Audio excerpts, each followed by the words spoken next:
Dawn here in Florida, and the weather's finally cooling down. Matter of fact, I went out and bought some apple cider. Love that apple cider. It reminds me when I was a kid back home on the farm. Fall time came around, we'd be chopping corn and just waiting to get off the tractor so I could run in and listen to Paul Harvey and eat some chocolate chip cookies with some milk. You know, those were the days. And it kind of leads me into some questions. I've been getting some questions on my email there, and it's kind of odd because I don't have a lot of subscribers, but I'm gonna go ahead and do these because I feel that my channel should be as transparent as possible and you should get honest answers to things.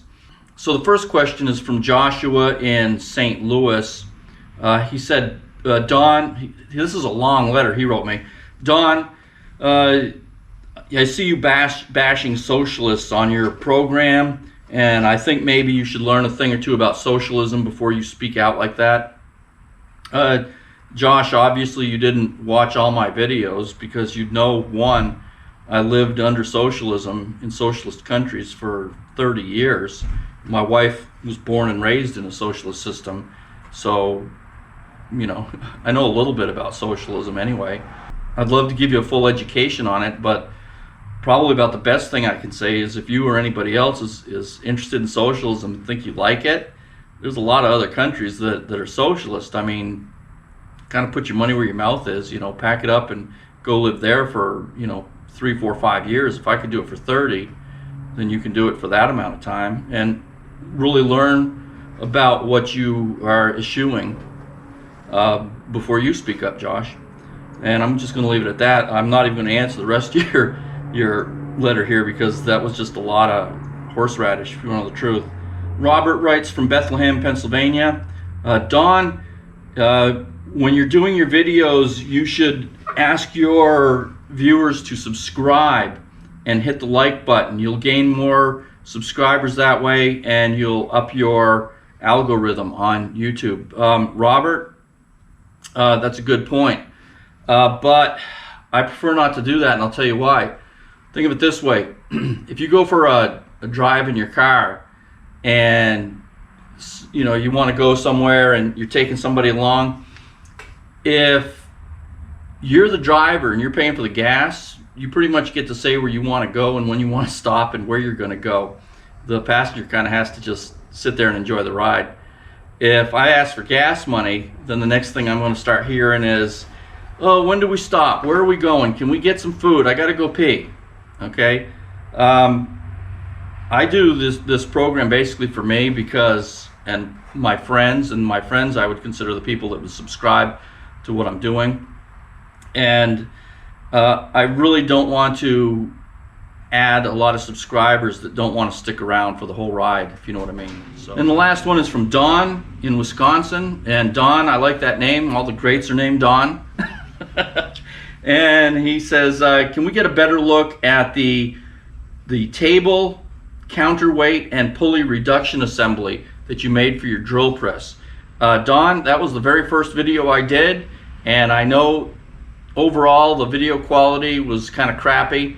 So yeah, not only am I going to show it, I'm going to make a new one, just so you can all see how it was done. As a matter of fact, there were a few changes I would like to make to the first one I made that I'm going to do in the second one. So let's go ahead and do it. Okay, so this is pretty much the basis of what you're going to need. I got a couple of crappy bearings. You don't really need high quality bearings for this because you're running a cable over it and it just moves back and forth a little bit, so it's no big deal there. It's not like it's spinning or anything. I'm using some leaded bronze here, which we'll use to make as a wheel for this, so we have a guide for the cable that's going to run through that. I got this chop off piece that I dug out of the scrap. We're going to use this as the slug or the main plug that goes in there that holds everything together. And I got a square piece that I just cut off, which is going to be the T that comes off the edge like that. It's basically all you really need other than the top assembly stuff, but we'll get to that later. So come on, let's go do it.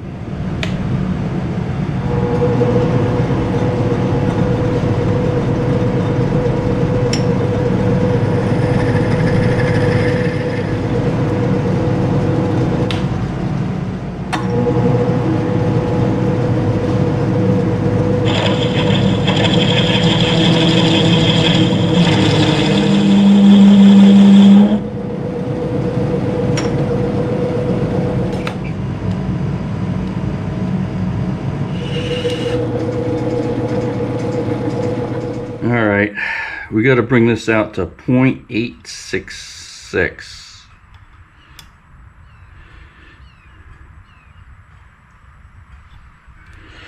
See exactly where we're at right now. I know we're around 3/4 because that's the bit I just used, but I want to be exact on this because those bearings have to press in.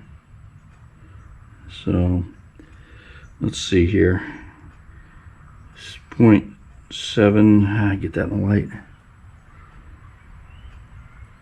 Yeah, 755. So let's get in there with the boring bar.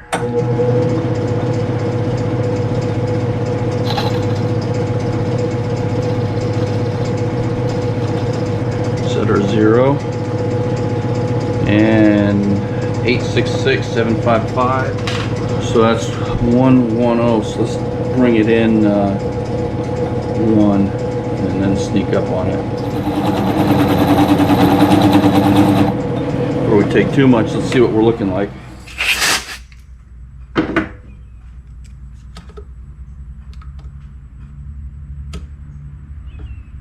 Yeah, it's just under.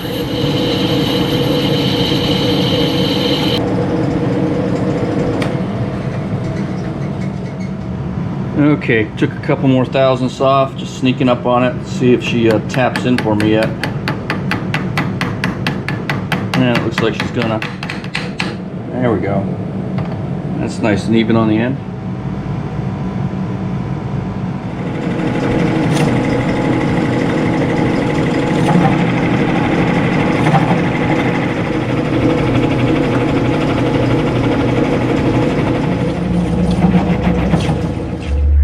Okay, so we got those bearings all cleaned up, pressed in nice. They're not coming out now. Let's go ahead and measure the inner diameter here of the, okay, 2467. Okay, so it turns out we need to take off almost 1/2 inch. So let's get that done.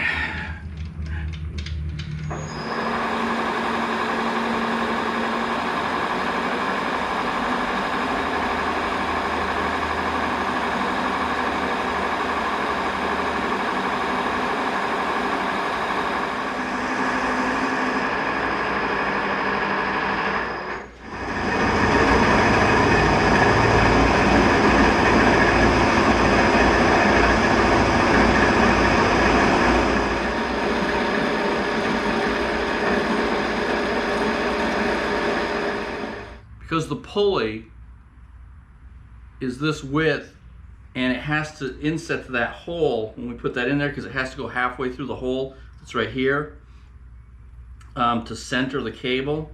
We need a drill bit that's just as wide or just a little bit wider than that. So I've got a 21/64 here,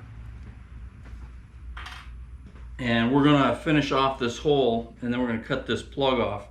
I had a little problem at the end here when I was doing the center, and I broke the center drill, and I had to put a end mill in here to drill that out. So just the end here is down to the end mill size. So we're gonna go ahead and bring this up and drill this.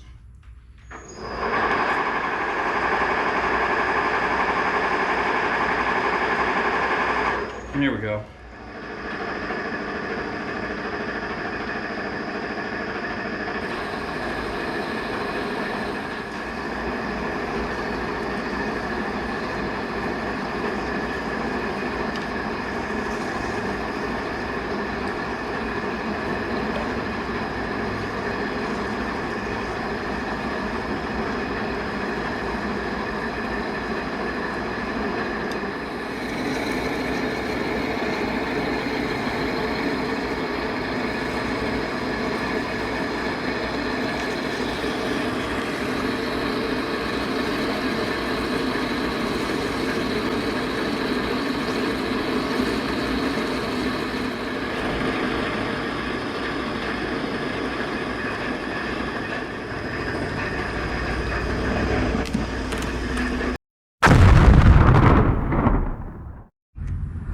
Okay, so we got our plug out of there. I don't know if I'm going to leave this in the footage. I felt so foolish. But yeah, it was like right at the end of its cut, and it grabbed that tool, and that was that. So I probably shouldn't have had the camera in my hand. Anyway, I just quickly knocked the rest of it right off with the hacksaw. The bit came out of the end of the tool, but the tool's okay, so I'm happy about that. Anyway, so everything else we got on this now is milling. We're gonna have to mill this out. We're gonna have to make a T off of here. We got our wheels made, so I think we're gonna move over to the milling machine here. Okay, well, I'm sitting here waiting on this Dykem to dry. We need to create in this piece of metal a cutout 0.513. This is the 3/4 gap across the inside of the tube to the outside of the casting on the back of the drill is 3/4 of an inch. The lit that's already on here is 0.237, so we need to cut out 0.513, just over half an inch, and we'll stay on the inside of that line because when we cut that out, I'd rather have it tight and have to mill that out later than to have it loose. I want that nice and tight on that drill press when I drop it in there. And then the width of this is 0.171, so I have to measure down 0.171 here. So let's go ahead and get that marked out. Looks like that Dykem's about dry. 0.171.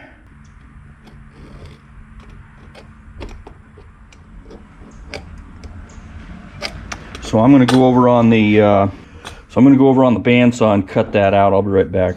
Okay, so I went ahead and cut it out in the bandsaw, made a nice L there. So what I found is this. It's a little wavy because of the bandsaw.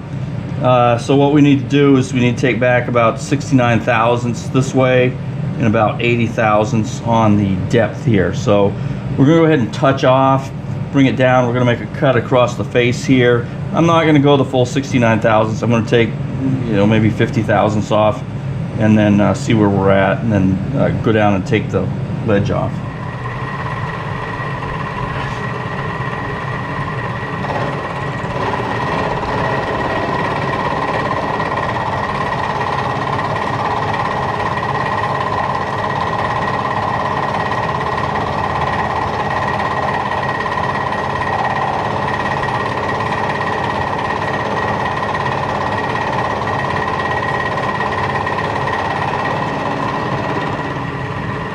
We'll shut her down right there and measure it. Yeah, that's good. We're at 513. I need to be at 513, so I hit it exact.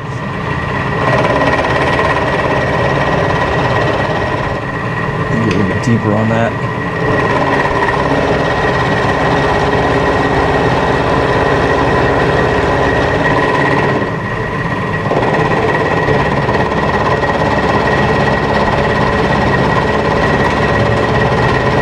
Okay, so being that this is my second one, and I know that I'm going to have to take a lot of material out of this, I'm going to go ahead and just drill some of this out right now, just to make it easier on the mill when I go ahead and start milling it.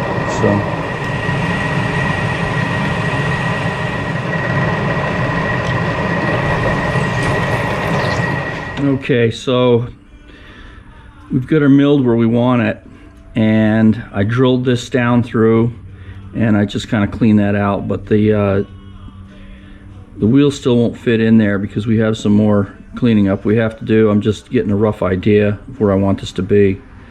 So this will actually go down through the top, and we're gonna pin it right in the middle, put a pin right in there to hold it. So let's go take a look at the top side, see how we're coming there. Okay, so when I place this up here, it just barely touches it. So I'm probably going to offset this just a little bit like that to get our angle out like this. So everything's looking good here. So I need to finish opening this up so that wheel will drop down in there. And then we'll weld it together, and then we'll make our slot in it. Well, we'll have to mill this out in here for the other wheel, and then we'll mill across like this to make a channel for the wire to sit down into. So let's do that. Okay, so we're going to hit this from the top side this time.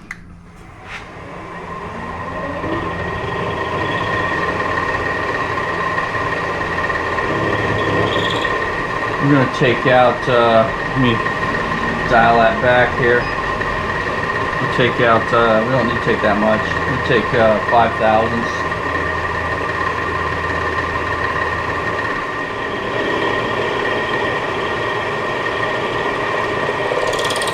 Okay. And we're going to clean out this back edge just a little bit here.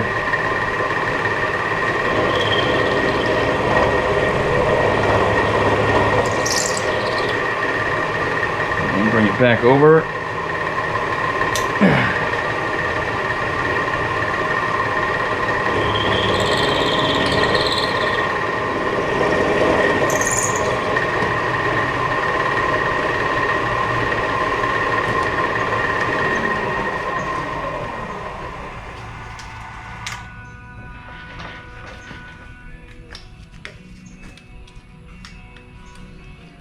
And there she goes, just like that.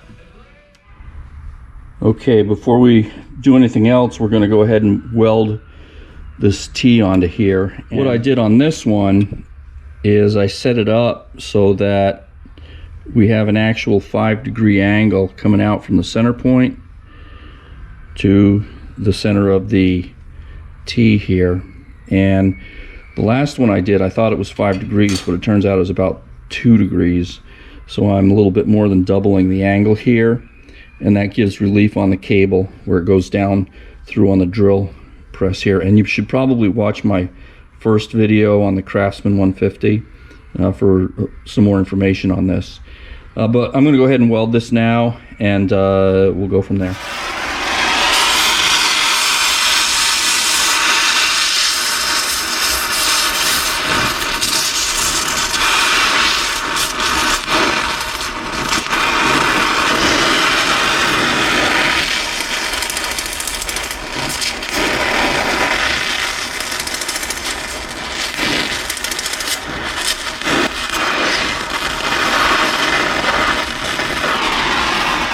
Okay, there we go. We welded and filled this gap all in one quick move. I know it's not the prettiest weld in the world, but the Multiplast isn't made for pretty welds. It's made for very deep, complete penetration welds. This is welded all the way through. You'll see that when I flip it over.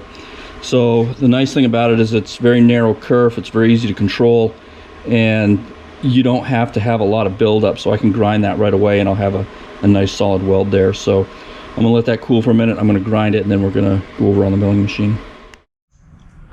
Okay, so we're set up on the mill, and we have a few operations we have to do here. What I've done right now is I've set this hole, the center of this hole, off from the center of this point where the wheel goes in by an actual 5 degrees. So when I cut across here, I'm actually cutting at a 5-degree angle. So we're going to bring it down and touch off back here, because this is actually a little bit thicker up on the side. We're probably going to have to mill a little bit of this down in the end, or just put it on the belt sander and sand it down a little bit. So we're gonna start here. We're going to go across here, and we're making a 1/16 inch trough that the cable can run through at that point right there. So let's bring her back. We toasted that first mill bit by going through that weld. Probably should have slowed down on it. So, whoa, where am I going here, buddy? So we're gonna try that one more time like this, see how that goes.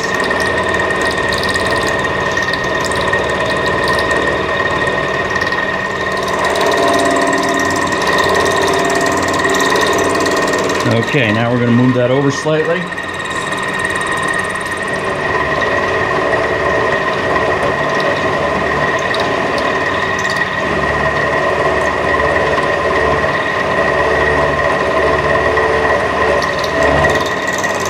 There we go. Okay, now the next thing we need to do is we need to hollow this out. We need to go down just about 1 inch deep and take out some material there so that to sit into.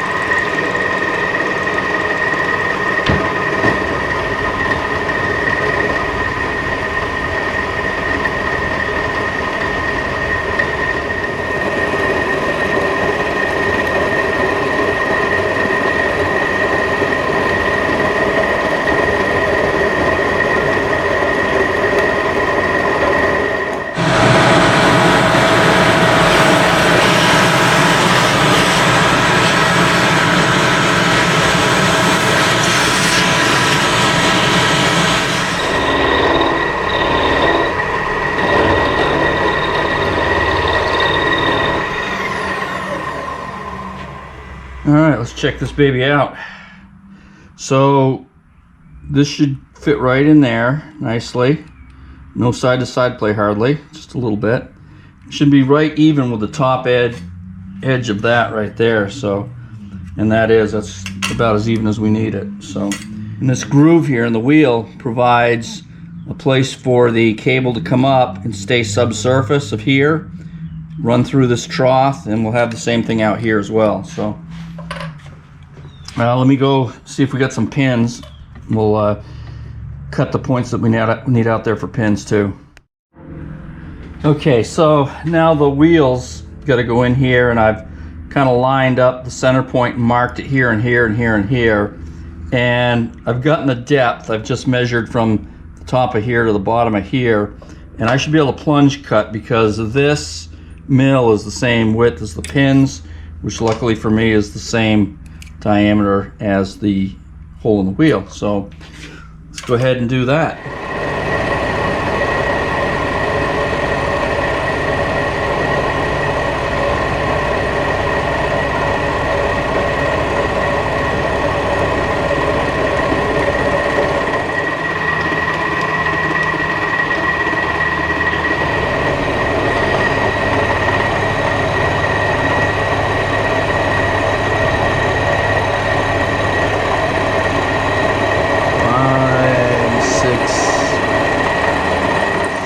Okay, I just deburred it, and we get that down in there now.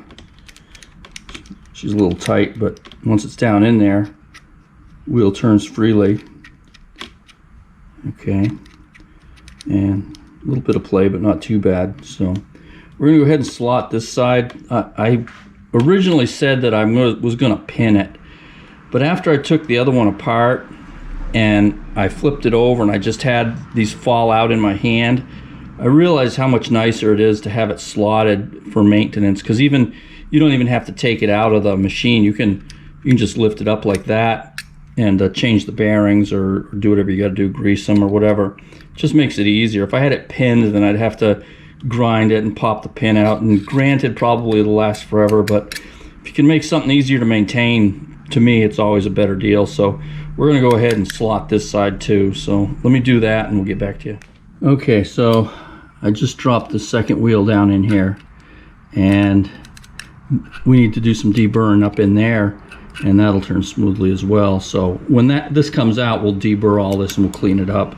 So we have a couple more operations we have to do in here. I have to put a relief right here for a set screw to keep this from vibrating in the post. Then we have to do our T-slot section right here, and we'll get to that in just a second.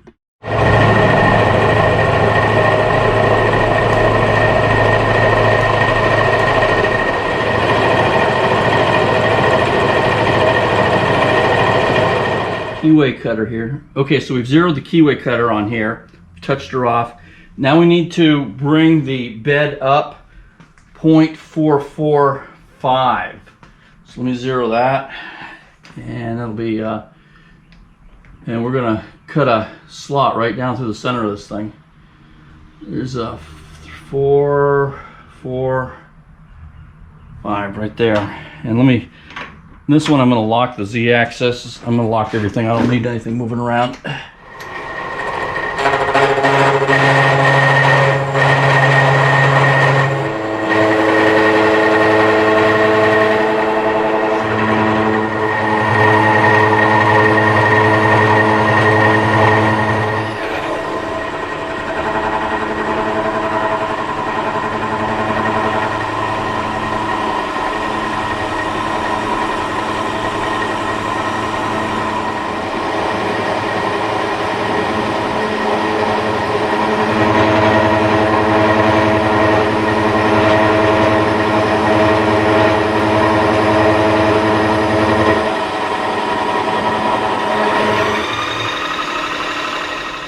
Okay, so I'm locked in between a set of 45s here. We're holding our angle and we're holding a piece. We're gonna pocket this and then drill and tap it for a number 10 set screw, and this is going to be what we use to lock it in place. So let's hope this works well.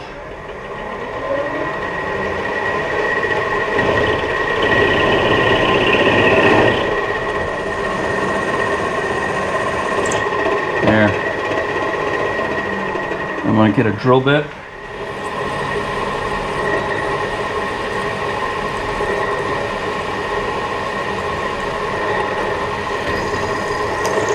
There we go.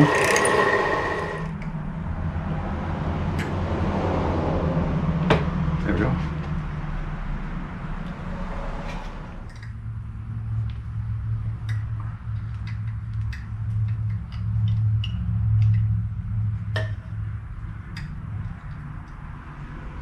Okay, so that set screw goes in real nice, and I can feel it coming out across that bottom edge right there. That's where it's gonna just lock that in, so no sense tightening that down. And then the first wheel drop in like that, spins nicely, and the other wheel, see how that goes, that drops in, that spins nicely too. So there we go. All the milling is done, got our wheels in, and here's the T-nut out of the other one, and that slides in. Probably need to do a little bit more deburr on this. I need to clean it up more before I blew it anyway. So, but she's sitting down in there nice, and it's got fairly good travel in there.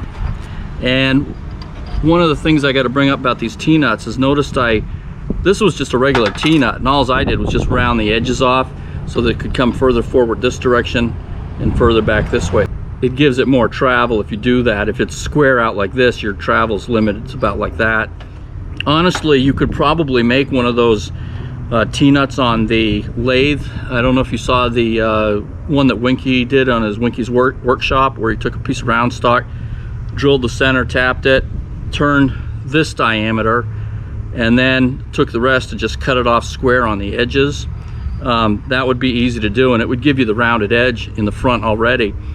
These T-nuts don't have to be very, very heavy duty. You're just holding a post upright on there. That's all you're doing, and it doesn't have much stress. You got counteracting stresses actually. You have the spindle one direction and the motor the other, so it's pulling against each other and it balances out. So I'm going to go ahead and get this cleaned up some more, and then we'll blue it, and then we'll put it to the test. We'll see if she's usable.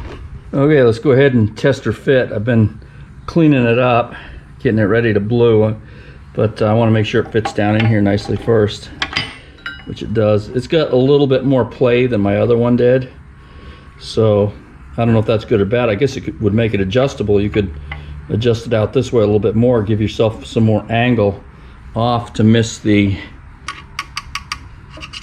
roller down here, so that might actually take some stress off of that. So we're tightened up here. See how well it locks in. Oh yeah, it's locking in beautifully. Yeah, that's not going anywhere. So, and then your slides right here, you put the slide in here, and this would allow for our adjustment back and forth, our wheels like that. Yeah, I think that's going to work out really good. So let's go ahead and take that back out of there, and let's go blue it up, clean it up a little bit more, and then we'll blue it. So all right, so we'll go ahead and finish cleaning this up with some acetone before we blue it.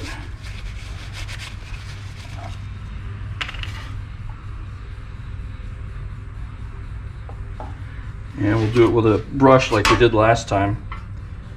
So yeah, this isn't going to want to blue easy. This metal takes its time.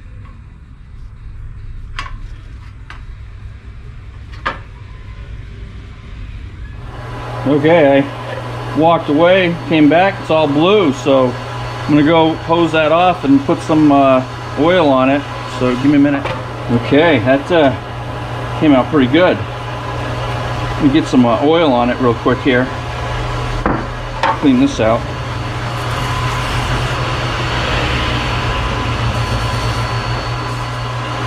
There we go. Leave that sit for a little bit. Alrighty, time to put this thing together. So, had that soak in there for a little while in the oil. She's looking good. Yeah, she blew it up real nice. I wasn't expecting that. Guess that's what happens when you walk away from things. So, of course, there's not much to assemble in this. We're going to back this out and just shoot some WD through there.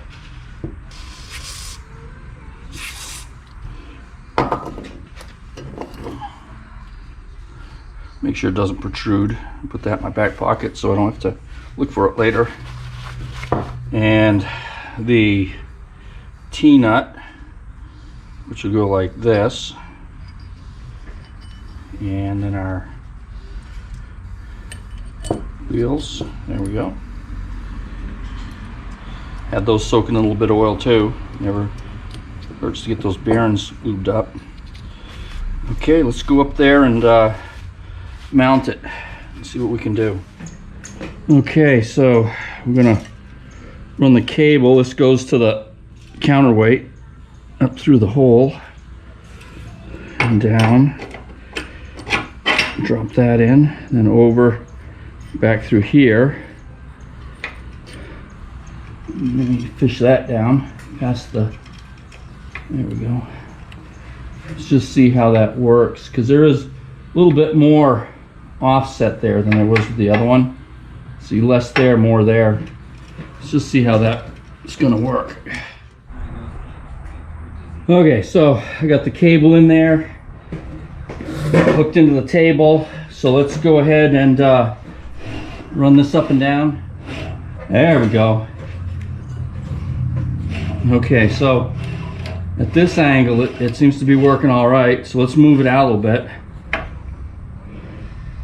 The reason I wanted to move it out there is it takes pressure off of this roller right here. Actually, it's not even touching the roller right there until you move the table around this direction. So that seems to work really good. So I'm going to lock it right there. Okay, there we go. All right, so let's go ahead and set this in here.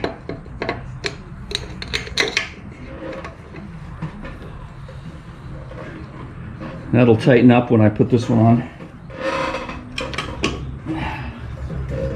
There we go. There, that's acceptable. All right, so let's try it out here. There we go.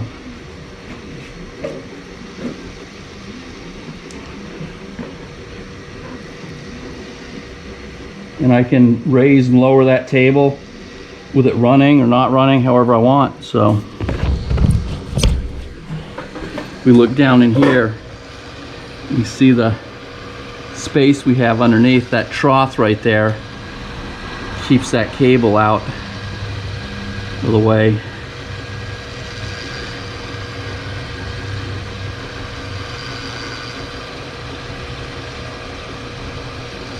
Very nice. Just like that.